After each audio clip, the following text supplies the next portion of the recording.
आपल्यासोबत सामाजिक कार्यकर्ते विजय कुंभार होते फोन लाईनवरनं आणि त्यांनी या राजीनाम्याच्या प्रकाराचं स्वागत तर केलेलंच आहे, मात्र इतकी टीका झाली म्हणून हा राजीनामा घेतला गेला आणि त्याच अनुषंगानं आता या पुढच्या काळात त्यांच्या जागी आणखी कोणी असा व्यक्ती येऊ नये मंत्रिपदी की ज्याच्यावर सुद्धा आरोप आहेत किंवा ज्याच्यावर सातत्यानं टीका केली जाते, जेणेकरून मंत्री ज्या पदावर येतील ती व्यक्ती ही आरोपहीन असावी किंवा त्या अनुषंगानं त्यांच्यावर कोणत्याही प्रकारचे आरोप नसावेत अशी अपेक्षा देखील त्यांनी व्यक्त केलेली आहे। मात्र हे प्रकरण आता माणिकराव कोकाटे यांना चांगलंच भोवलेलं आहे। आपल्या सोबत सध्या राष्ट्रवादी काँग्रेस शरदचंद्र पवार पक्षाचे प्रदेशाध्यक्ष आमदार शशिकांत शिंदे देखील आहेत फोन लाईनवरनं। शशिकांतजी, आपलं स्वागत लोकशाही मराठीमध्ये। माणिकराव कोकाटे यांचा राजीनामा अखेर मुख्यमंत्र्यांनी घेतलेला आहे, आपली पहिली प्रतिक्रिया? नाही, राजीनामा हे हायकोर्टाचा झालेल्या शिक्षेची सुनावणीनंतर होणं अपेक्षितच होतं। खरं म्हटलं तर या राज्यामध्ये ज्या वेळेला कोर्टाने अशा प्रकारच्या शिक्षा सुनावलेल्या आहेत त्यावेळेला मंत्र्यांनी राजीनामा दिले होते, फक्त त्यांना वेळ लागला होता द्यायला, त्यांनी वरती अपील केल्यामुळे झालं होतं। पण ठीक आहे, मुख्यमंत्र्यांनी आपल्या या राजीनाम्याची स्वीकृती करून एक कोर्ट आणि जो आतापर्यंतची परंपरा त्याला मान राखला। पण शशिकांतजी, सातत्यानं कोकाटेंच्या राजीनाम्याची मागणी केली जात होती, विरोधक करत होते, मात्र अनेक सामाजिक कार्यकर्ते सुद्धा सातत्यानं टीका करत होते।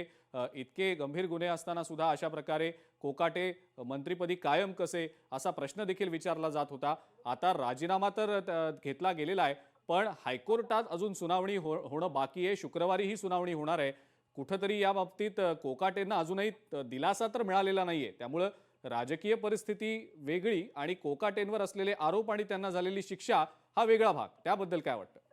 नाही, आता राजीनामा दिल्यानंतर लगेच त्याच्या जागी नियुक्ती कोणी करतात का, निवड करतात ते पाहावं लागेल। नाहीतर राजीनामा आता घेऊन हायकोर्टाच्या निर्णयाच्या संदर्भातून अधीन राहून परत जर त्या निर्णय वेगळा लागला तर परत त्यांना घेण्याचा प्रयत्न होऊ शकतो।